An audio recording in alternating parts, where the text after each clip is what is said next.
Caitlin, this is Mr. Dart speaking to you from Webb High School. Today I want to do a little presentation for you. It may seem kind of casual, but I've decided that I'll do better at this if I just relax and be myself and not try to make it a Hollywood production. I need to show you how to conjugate a verb, a Latin verb, in the present tense. Okay. First, I'd like you this weekend to go buy yourself a composition notebook. Why? Because a composition notebook has a sewn binding, and whatever we do will stay put in the place that we put it, and it will be available to us as we add things in our conjugation notebook. We're going to use this notebook for conjugations, and so if you have it, if you don't have one, and there's no reason you should, I want you to go buy one this weekend. Get a composition notebook. Now,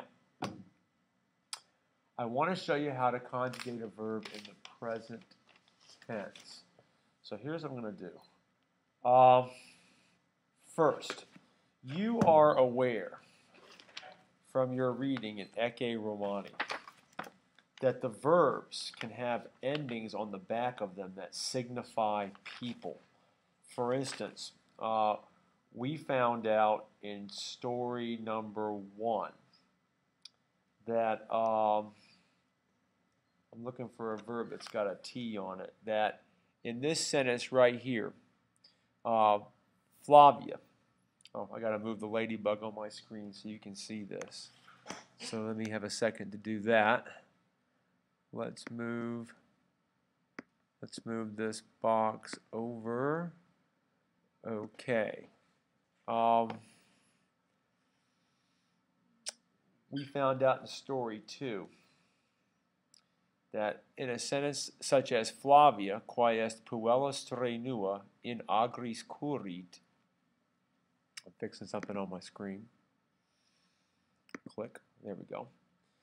That the word currit, which means run, has a T on the back, and that we know T is equivalent to she.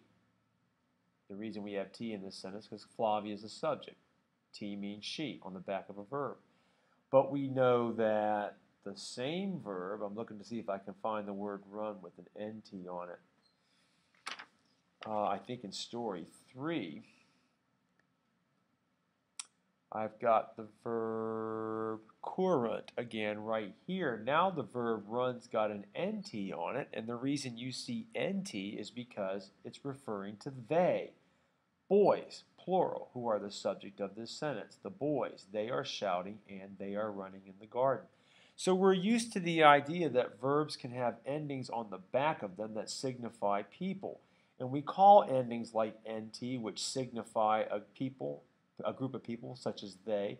We call an ending like NT a personal ending because it refers to persons. So down here again, current, they run.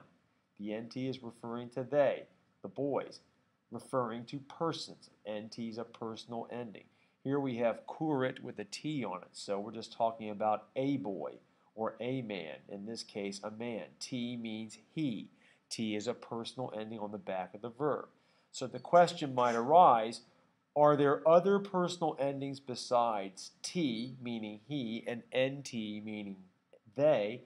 And the answer is yes. Now let me switch books for a second.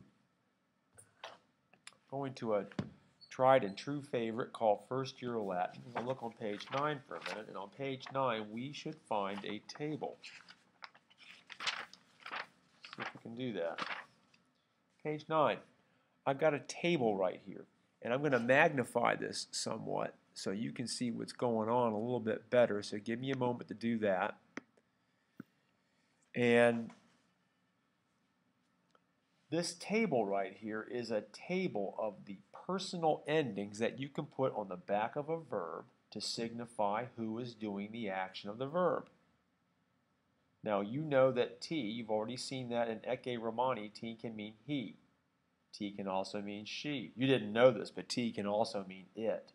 And we've seen that NT can mean they.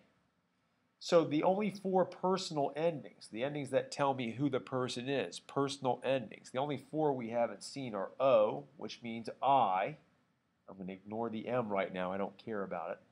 And S, which means you, one person, speaking to one person, you singular. Hey, you, come over here if I'm talking to one person. As opposed to TIS on the back of a verb, which means you, plural. Hey, you all who are standing over there, come over here.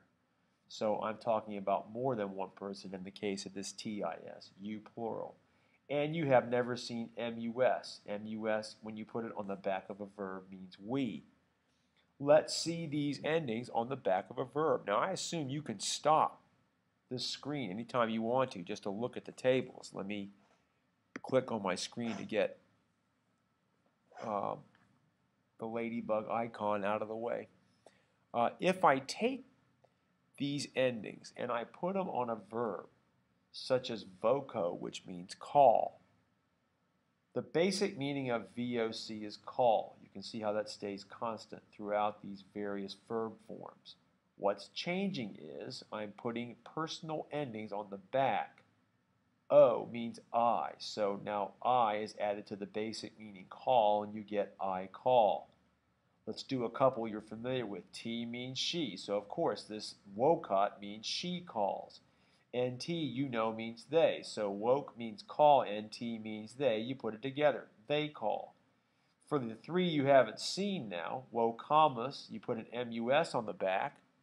Now it means we call. So you can stop the screen when you're ready. You can freeze it. You can look at these two tables, but I think you see what I'm doing. I'm just taking these personal endings and I'm putting them on the back of a Latin verb. Okay, Mr. Darden, how do I do this from scratch if you ask me to conjugate a verb? Here we go. I'm going to get my composition notebook out. I'm going to turn to a fresh page because I know you haven't seen this before. Just ignore the writing you see up here. I'm going to get one of my pencils out, and we're going to write down a title. We're going to say, how to conjugate a verb, a Latin verb in the present tense. Well, this is not a hard process. First of all, I have to give you a verb to work with. So I'm going to give you this verb, AMO, which means I like or I love. In fact, the more common meaning is love. So let me erase this and say I love. Oops, bad eraser. The hazards of live TV. All right, so I'm going to say I love. Pencil point just broke, so if it can go wrong, it will go wrong. Now what do you do, Mr. Darden? Well, if you look back at the table I was showing you a minute ago, you can tell that anytime you have 6 personal endings. 1, 2, 3, 3 singular, and you got 3 plural. 3 endings that refer to more than one person. Mus, tis, and then nt. By the way, I'm ignoring this M right now. I just don't want to deal with it. So I have 6 endings. That means I'm probably going to have 6 answers when I put these endings on the back of a verb. All right, well, I gave you the first one. I gave you AMO. To get the other 5 verb forms, or to generate the other 5 verb forms, what I'm going to do is change the O to an A. Don't ask why right now. I'm just changing this O right here to an A. Just do it. So you write your verb forms down till you have a total in this column of 6, because we have 6 personal endings. All right? Now what I'm going to do is I'm going to go back to the table and look and see what the next ending should be. Now I've already used O. I gave you that one. So let's see what we got in the book. After O comes S. I'm going down. So I've got S next and then T. So in the interest of time, I'll try to do 2 at a time. I'm going to put S on the back, T. The next ending that I have to do is I have to go from the 3rd person singular, and I'll explain that later. I'm going to come up to the top to the MUS, and I'm going to add in turn MUS, TIS, and NT in order. So I come right to my next verb form, MUS, TIS, and NT.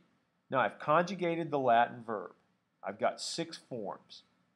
I always want my students to write an English translation. So I'm going to put a comma after amos, and I know from the book that the personal ending S is equivalent to the English word you. So I'm going to put that down on my paper now. You love. I already know that T means she, so I'm going to write she loves. I feel good about that one. MUS is kind of new for me, so I'm going to look back.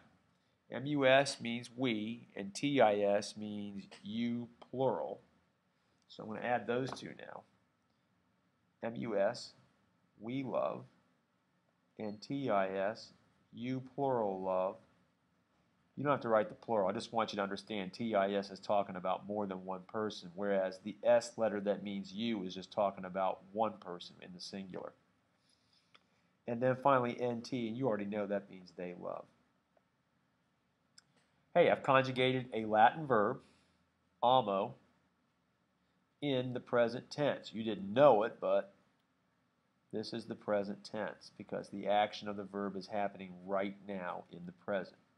And just to get you started, I'm going to put some numbers down, quatuor, quinque, sex, to reinforce the idea that you always have 6 answers anytime you conjugate a Latin verb. And you need to know that, for me at least as a teacher, anytime I assign a conjugation, I'm automatically requiring you to write down the English translation over to the right. So here's what I'd like you to do. I'm going to give you another verb, and the verb I'm going to give you is do.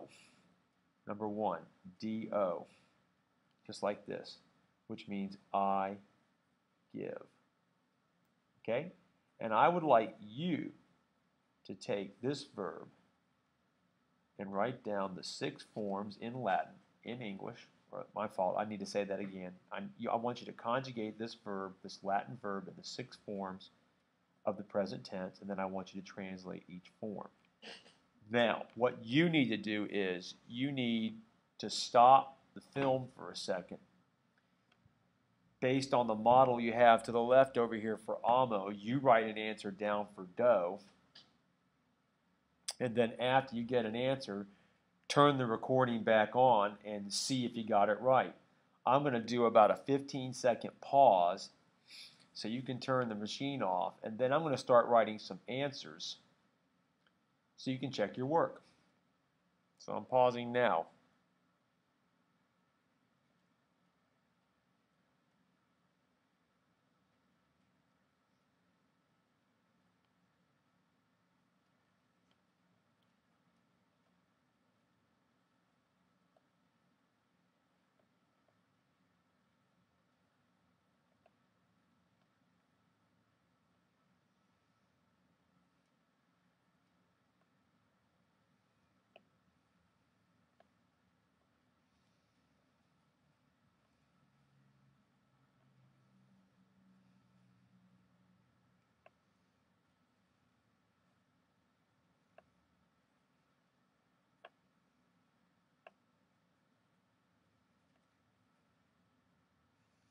Okay, I'm going to assume that you turned the camera off and that you wrote an answer out, and now you've turned it back on and you're looking to see how you did. Well, how'd you do? Here are the answers. I think what you got to watch out for when you do this is after you write your first answer down, which is DO, which is I have to give you that. I got to give you number 1. You got to remember to change the O to an A. So my question to you is, did you do that? Did you change the O to an A? And then it's a matter of simply adding your personal endings in the prescribed order. They have to be added in the order in which you see them, S, then T, MUS, TIS, and NT. You've got your English translation off to the right-hand side. I think you're good. I think it's pretty understandable. So here's what I'd like you to do. I'd like you to take the verb laudo, L-A-U-D-O. Let me get my notebook set up. I'd like you to take this verb right here, L-A-U-D-O, L-A, I was going to write something else, but I'm going to let that go. L-A-U-D-O, and this verb means I praise. That's what it means. That's a D, by the way. I didn't do it very well, but that's a D right there. L-A-U-D-O means I praise. And I'd like you to conjugate this verb right here. Conjugate laudo in the 6 forms of the present tense. The 6 forms of the present tense. and make sure you provide an English translation plus an English translation for each of the 6 Latin verb forms. Okay, I'm done. So I'm going to say goodbye, and I'm going to post this to Moodle, and you look at it, study it, and execute the assignment. Give me laudo in the present tense. Bye-bye.